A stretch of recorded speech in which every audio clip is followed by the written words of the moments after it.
প্রশ্নে বলা আছে x plus 1 by x whole square equal to 3 হলে প্রমাণ করো যে x cube plus 1 by x cube equal to 0।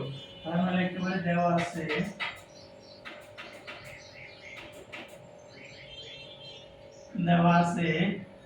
x plus 1 by x whole square equal to 3,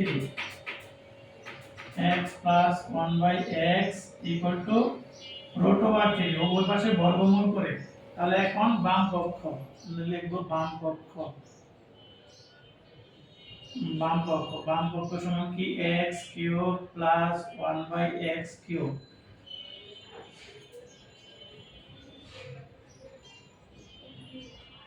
cube minus 3x 1 by x plus a cube plus b কিউবের অনুসিদ্ধান্ত।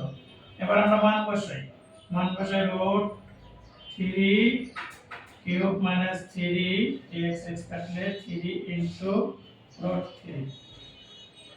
Root 3 উপর cube থাকলে কি হবে 3 রুট 3 মাইনাস 3 রুট 3 0 প্রমাণিত।